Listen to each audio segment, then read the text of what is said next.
Hello mga master. Magandang hapon. Dadayo nga pala kami ngayon sa Dadayo kami ngayon sa Tigasaw para puntahan si Master Mark. Chinat ko siya mga master, sabi niya punta daw ako mga alas 3 ngayon. Pupunta kami ngayon mga master. Mag 2:40. Dadating kami siguro doon mga alas 3 siguro, tansya. Kasama ko si Father. Hello naman Father. So yun mga master, kita-kita tayo doon pag nakita tayo ni Master Mark. Ayun, yun lang. Yawas. Kaman ta? Dito kan ta magsakay. Kasi magmotor ka na ko? Magsunod kiwala ko sa imo. Magsunod ako sa imo. Sige, salamat. Yun mga master, nakita na natin si Master Elmark. Magmumotor daw siya. Papuntang spot natin. Ha? Diri ko na pa siya. Ayun mga master, pupunta na kami.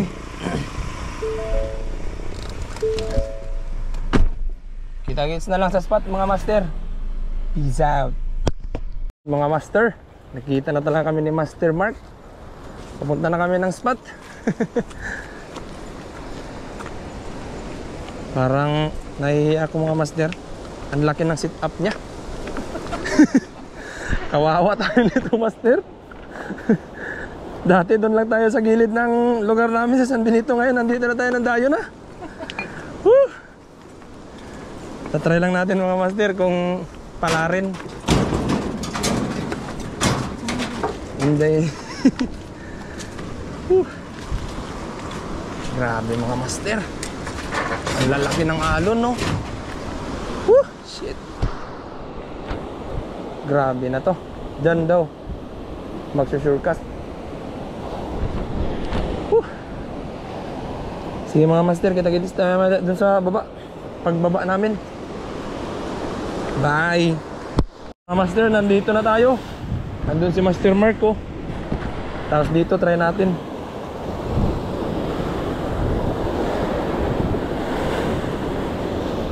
First cast. Yay.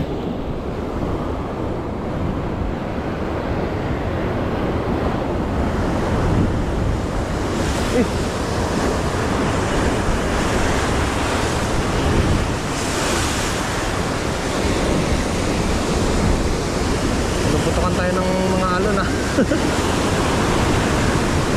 Ha? Lipat na tayo mga master, lipat.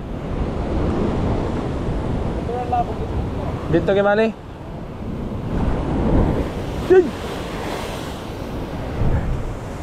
Try natin mga master, try.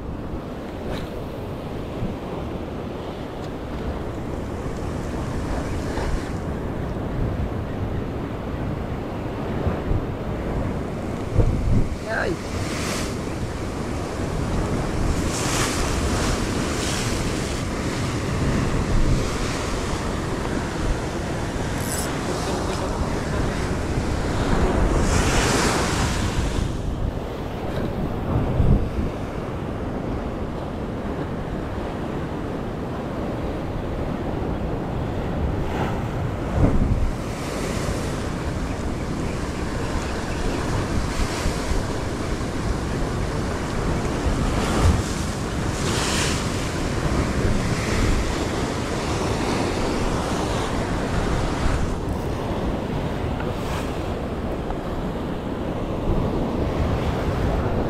Sos.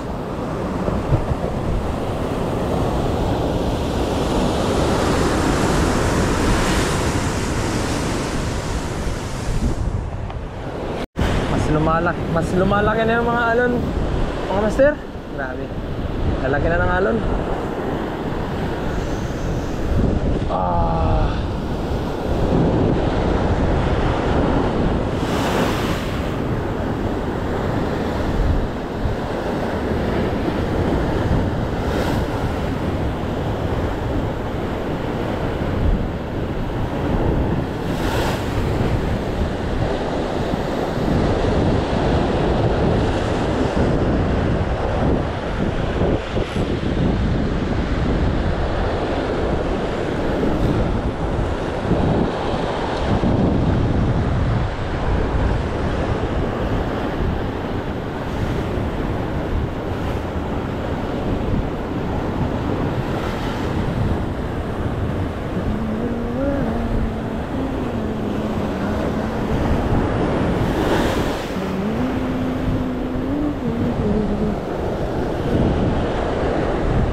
ayun mga guys, sa part na to wala na talaga kaming napakagat na mga mamaw dito mga master. Parang nagpaplano na kami ditong umuwi kasi medyo madilim na. Kahit na wala kaming nakuha mga master, great experience pa rin na nakadating kami dito sa sa spot na to, tsaka nasamahan kami ng isang alamat na angler dito sa Tigasaw na si Master Elmer. Shout out sa iyo master, salamat.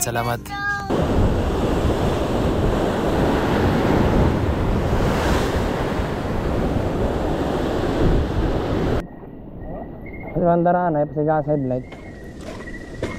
Demo 1. Demo 1. Uli under ka nini para gamitin sa manok sandin ito. Pero ako pala. 200 dyan. 200. Uli under ka na ako ini. Ha? Ihatag ko rin. Ako? Saway. Salamat. Salamat ka na daw. Oo. Pero mag-message ako sa'yo mo kung makuha na kasi ng langot. Oo, sige. Salamat ka na daw, Dario. Ito na yung last part mga master na pauwi na kami. Dito masasabi ko na ganito talaga yung fishing. Hindi lang ako, marami kaming mga angler na nakaka-experience na wala talagang huli mga master. Pero ang maganda dyan is yung experience natin mga master. Kaya sa mga angler dyan, comment naman kayo kung relatable kayo sa sa sinasabi ko ngayon mga master. Yun lang, keep safe kayo always, tsaka pa-subscribe at pa-like yung video natin. Thank you mga master, thank you.